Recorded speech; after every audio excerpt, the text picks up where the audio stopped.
онцгой хүчтэй зөөлний тэмдэг. 5. Өө. 5 гэж хэлэхээр хаалга онгойно гэдээсэн чинь онгойхгүй л байна та. 5. Хүй, Мидо. Чи юу хийж байгаа юм бэ? Харин тий энд зогсоод л ах юм.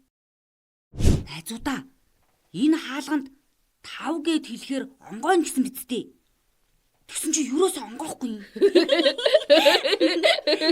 Оо, Мидо минь дээ. Чи буруу хэлээд байна. 5 биш, 50 гэж хэлнэ. Ямар ялгаатай юм. Адилхан сонсогдоод байна. Тэгвэл би чамд бичиж үзүүлье. Тэг. 5 гэхэд Т А В гэд 3 үсгэл ордог.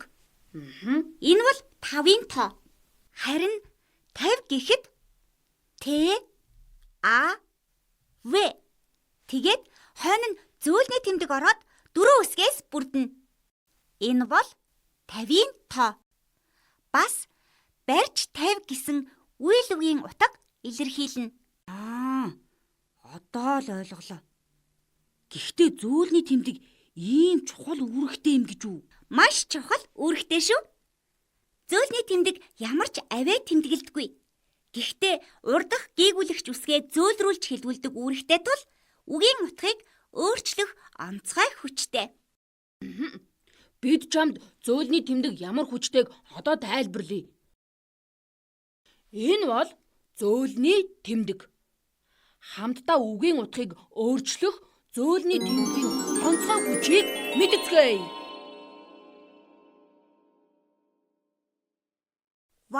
Ваг дугардаг бахын хойно зөөлний тэмдэг бичвэл хөвчдөг бэх болно.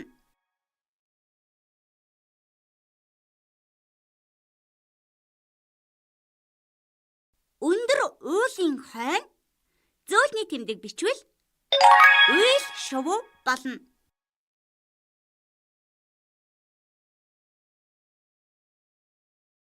Бас ирээн алаг барын хойно зөөлний тэмдэг бичвэл барьж тавихын барь болно.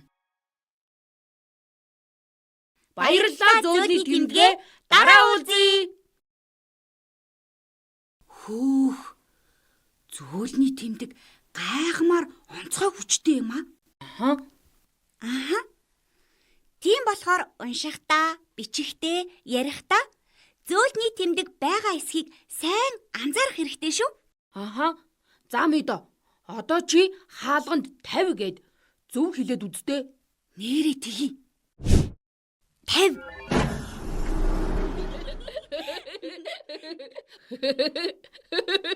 Зөв хэлсэн чи хаалга онгойчихлоо. Баярлалаа найзуудаа.